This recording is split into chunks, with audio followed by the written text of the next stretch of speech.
قناة إعرب لي اللغة العربية في ثوب جديد، يقدمها لحضراتكم الأستاذ نبيل دياب. بسم الله الرحمن الرحيم. السلام عليكم ورحمة الله وبركاته. أهلا بكم أبناء الطلبة والطالبات في فيديو جديد من قناة إعرب لي التعليمية في اللغة العربية مع الأستاذ نبيل دياب. نتناول في هذا الفيديو إن شاء الله رب العالمين لطلبة الصف السادس الابتدائي ترم أول اختبار لغة عربية شامل. الاختبار رقم 3 مجموعات خاصة وحدة ثانية. أولا القراءة متحررة المحتوى. قناة السويس الجديدة من المشروعات العملاقة والتي سوف تساعد على نمو الاقتصاد القومي وتجلب الخير الوفير للبلاد، والمصريون يفتخرون بهذا العمل العظيم. ألف، اختر الإجابة الصحيحة مما بين القوسين. 1. جمع كلمة العمل الأعمال. جمع كلمة العمل الأعمال، خلي بالك يا حبيبي. 2. مرادف يفتخرون يتباهون. مرادف يفتخرون والمصريون يفتخرون بها أي يتباهون بها. ب.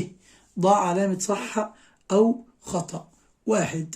قناة السويس الجديدة تساعد على نمو الاقتصاد القومي، موجودة في القطعة بالنص، والتي سوف تساعد على نمو الاقتصاد القومي، يبقى العبارة صحيحة. العبارة صحيحة. 2. لا يفتخر المصريون بهذا العمل العظيم. طبعا إجابة خاطئة، والمصريون يفتخرون أي يتباهون بهذا العمل، يبقى الإجابة خطأ. السؤال رقم ج. ماذا تجلب قناة السويس الجديدة للبلاد؟ الإجابة في القطعة. وتجلب الخير الوفير للبلاد، يبقى تجلب قناة السويس، نكتب كده تجلب قناة السويس الخير من خلال القطعة، الخير الوفير أي الكثير للبلاد، الخير الوفير للبلاد.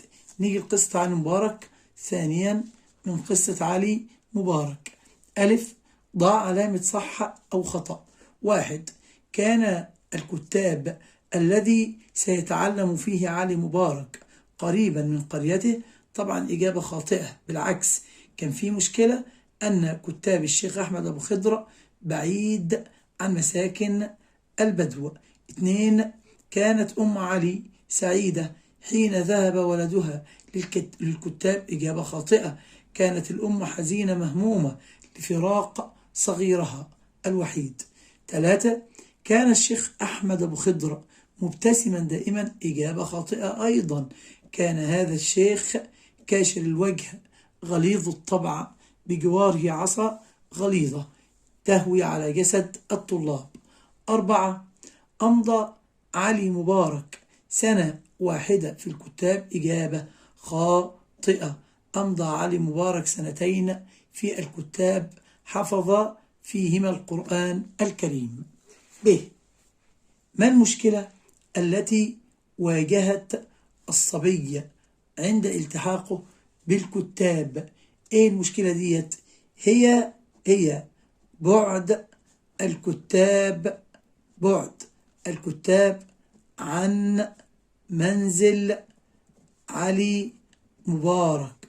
هي بعد الكتاب عنهم، يبقى المشكلة هي بعد كتاب الشيخ أحمد أبو خضر عن منزل علي مبارك. وحلت المشكلة بأن اتفق الشيخ مبارك مع الشيخ على إقامة ابنه علي عند الشيخ طوال الأسبوع مقابل أجر وإقامة. مقابل إنه يديله إيه؟ مال للأجر ومال للأجر يعني التعليم، ومال للإقامة. ج. لماذا لم يقم الشيخ مبارك بتعليم ابنه بنفسه؟ طبعا بسبب مشاغله الكثيرة،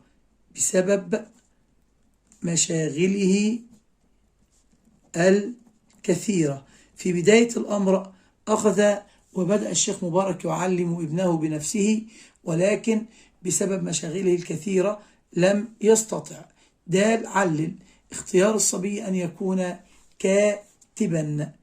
ليه؟ لأنه أعجبه مظهر الكاتب. مظهر الكاتب يعني شكل الكاتب، واحترام الناس له. لأنه أعجبه مظهر الكاتب واحترام الناس له، اللي هو كاتب إيه؟ كاتب العقود، كاتب العقود والشكاوى. ثالثا من موضوع ذكاء صبي. قال عمر: عظني يا غلام. عمر المقصود به سيدنا عمر بن عبد العزيز. قال عمر: عظني يا غلام. عظني يعني انصحني. فقال: يا أمير المؤمنين، إن أناسا غرهم حلم الله وثناء الناس عليهم، فلا تكن ممن يغره حلم الله وثناء الناس عليهم فتزل قدمك. ألف. اختر الإجابة الصحيحة مما بين القوسين. السؤال الأولاني: ما مفرد المؤمنين؟ مفرد كلمة المؤمنين إيه؟ طبعا المؤمن. 2. مضاد تزل. تزل مضادها تثبت. تزل أي تهتز، ماشي يا حبايبي، ومضادها تثبت. ب.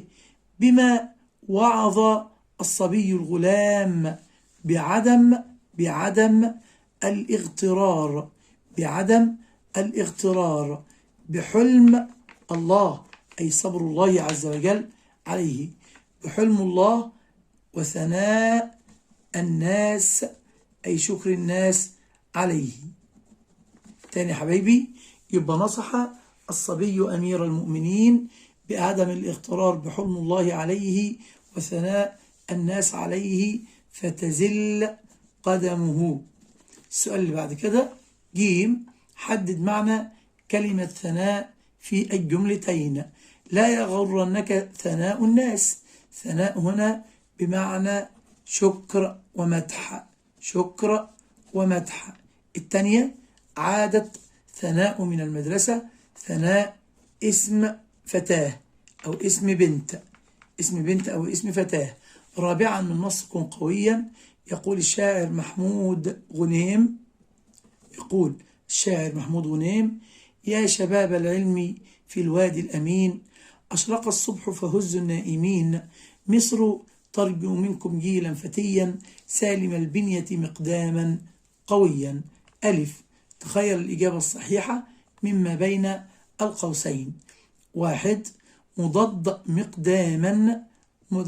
مقداما طبعا جبانا. مقداما معناها شجاعا، مضادها جبانا. ممكن تكون محجاما، بس هنا طبعا الاختيار الموجود جبانا. 2. المراد من أشرق الصبح طلع النهار ولا دقت ساعة العمل؟ لا طبعا دقت ساعة العمل. دقت ساعة العمل. ب. ما صفات الجيل الذي ترجوه مصر؟ طبعا موجودة في البيت الثاني. مصر ترجو منكم جيلا، صفاته فتيا يعني قويا، سالم البنية يعني سالم الجسم، مقداما أي شجاعا قويا. يبقى الصفات الجيل التي تريده أو ترجوه مصر إن يكون جيل فتي سالم البنية مقداما قويا. آخر سؤال في النصوص يا حبايبي: ما الجمال في قول الشاعر الوادي الأمين؟ جميلة جدا. وصف الوادي بأنه أمين على أبنائه الشباب، يعطي من أعطاه. يبقى الوادي الأمين وصف الوادي بأنه أمين على الشباب يعطي من أعطاه. آخر سؤال النحو يا حبايبي. رابعا النحو: يا فاعل الخير، إن الخير طريق البشرية إلى التكافل، وقد أصبح الخير رمزا من رموز حياتنا حتى يعيش المواطنون سعداء. أعرف ما تحته خط التكافل إلى حرف جر. بالتكافل اسم مجرور بإلى وعلامة جره الكسرة الظاهرة. اسم مجرور بإلى وعلامة جره الكسرة الظاهرة على آخره. وقد أصبح الخير. أصبح ديت فعل ناقص ناسخ من أخوات كان. الخير رمزا، يبقى الخير اسم أصبح، اسم أصبح مرفوع وعلامة رفعه الضمة الظاهرة. اسم أصبح مرفوع علامة رفعه الضمة الظاهرة. ما تنسوش إن اسم كان مرفوع وخبر كان منصوب. المواطنون، يعيش المواطنون، حط يمين قبل الفعل يديك الفاعل. المواطنون فاعل مرفوع وعلامة رفعه، أو حد يقول الضمة. الواو ليه يا أستاذ نبيل؟ لأنه جمع مذكر سالم. السؤال رقم ب، استخرج من الفقرة ما يلي. بص الفقرة كويس. مضاف إليه عندنا فاعل الخير، طريق البشرية، ماشي يا حبايبي، رموز حياتنا. طيب يبقى احنا عندنا كلمة الخير مضاف إليه، عندنا البشرية مضاف إليه، عندنا حياتنا مضاف إليه. 3 خبرا لفعل ناسخ. فين الفعل الناسخ الأول؟ أصبح الخير رمزا. مال الخير؟ نسأل عنه بكلمة ماله، يبقى رمزا. الخير كلمة رمزا نوع مفرد منصوب على نصب الفتحة. جمع تكسير، جمع تكسير عندنا كلمة رموز، عندنا كلمة رموز وكلمة سعداء. رموز مفردها رمز، وسعداء مفردها سعيد. آخر سؤال عندنا أصبح واحد، أجب بما هو مطلوب. واحد، أصبح المجتهدين متقدمون. صوب الخطأ فيه هنا خطأين. أصبح من أخوات كان، وإحنا عارفين يا حبايبي من خلال دراستنا إن اسم كان مرفوع، خبر كان منصوب هو إيه؟ هو عكس هنا. أصبح المجتهدون، يبقى هنا اسم كان المجتهدون مرفوع، وخبر كان متقدمين خبرها منصوب. 2 النظافة أكمل بخبر شبه جملة. النظافة من الإيمان. النظافة من الإيمان. وبكده يا حبايبي أكون وصلت معاكم لنهاية هذا الفيديو. كان معاكم الأستاذ نبيل دياب من قناة اعرب لي التعليمية. يا ريت يا حبايبي لو عجبكم الفيديو تشتركوا في القناة وتفعلوا جرس الإشعارات عشان يوصلكم كل جديد، ويا ريت دعم الفيديو بلايك. وإلى اللقاء في فيديو قادم، والسلام عليكم ورحمة الله وبركاته.